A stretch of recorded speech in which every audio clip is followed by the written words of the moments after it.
The future of Sudan rests in the hands of its young women, like Jeda. She's 17 years old and one of the best students in her class in the refugee camp. She's smart and studies hard. And crucially, her parents both believe that girls should go to school. It's important for her to get an education. We never stopped her. Jeda has big plans for her future. I want to be a teacher or a doctor. It won't be easy. Jeda has to get up early to do all the chores before she goes to school.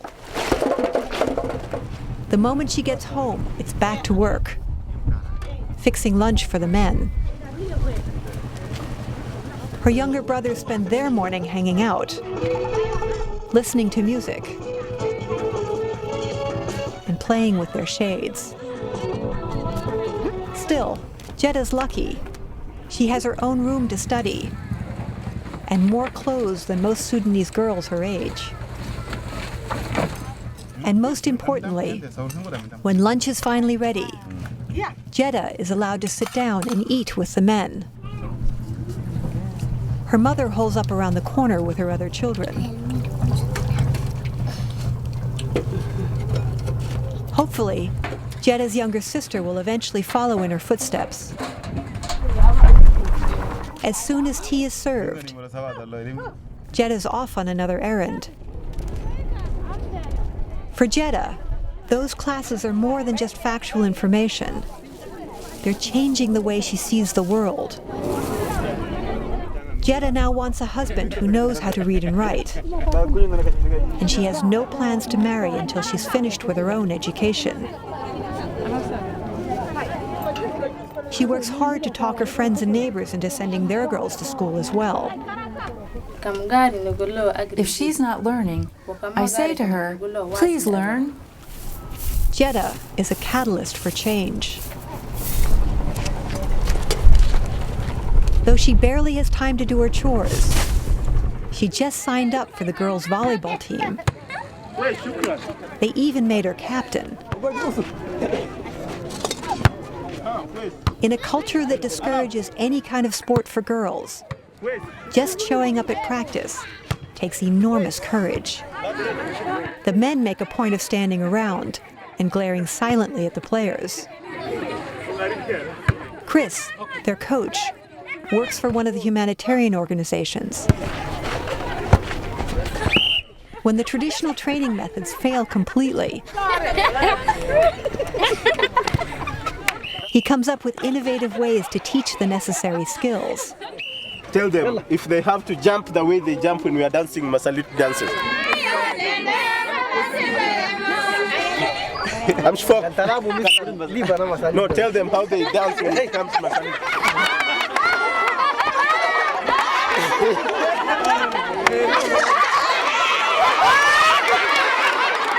But he also doesn't hesitate to make them run laps when they don't apply themselves. He even leads the way. The girls hauling water from a nearby well are totally entranced.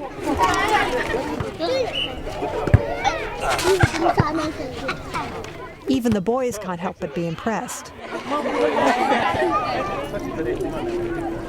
Jeda's team is actually quite awful. But Chris is the only one who seems concerned. The girls are usually too busy fiddling with their scarves to worry about the ball. They just want to have a good time. But today is different. Chris has set up a match against another camp. And it's not just any game. It's his women against their men. Those guys sure look like they know what they're doing.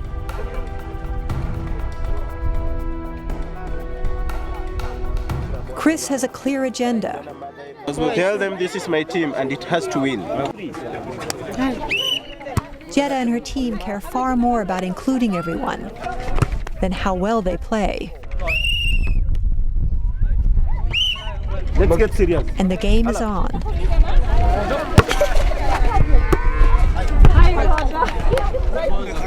They cheer each other on no matter how bad it gets.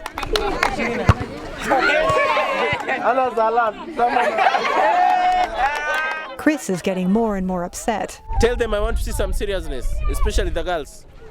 Tell them. He knows his team can win, but his players aren't trying hard enough.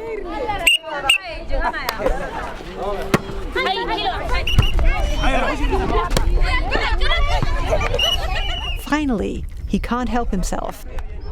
He jumps in and takes over.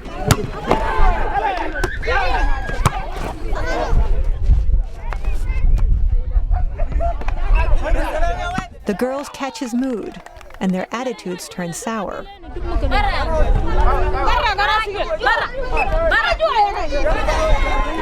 Though they still lose in the end. The men are mostly just bewildered by what happened.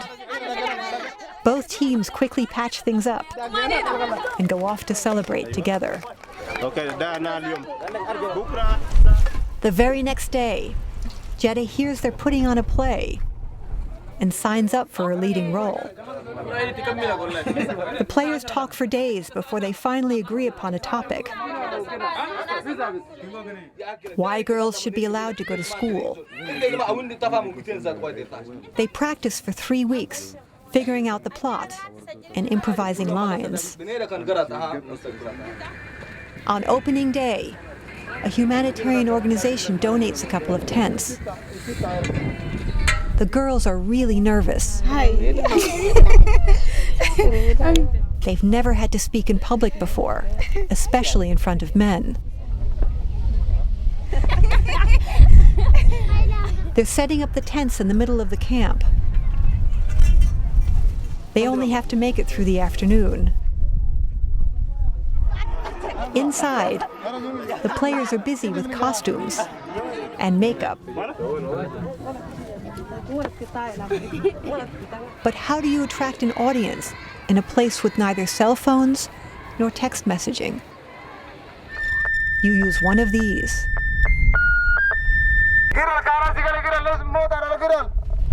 They go from block to block, and like the Pied Piper, come back with several hundred children. And the play begins. Haruma, a dirt-poor farmer, doesn't want his daughter to go to school. His wife tries to talk him into it. Not a chance.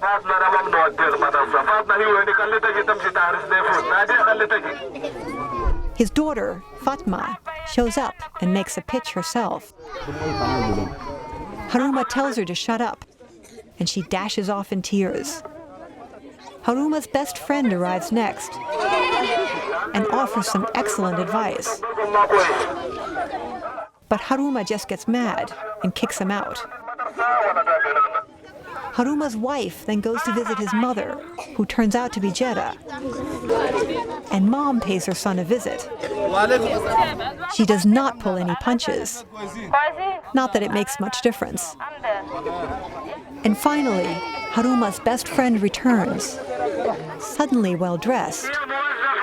His fortunes have changed dramatically for the better. But Haruma's wife gets in the last word before she leaves.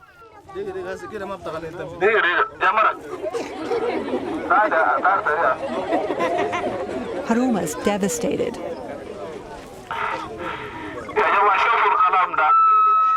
And breaks down in tears. The kids are mesmerized. If there is going to be a change, it won't come from us. It will start right here, with the Sudanese themselves.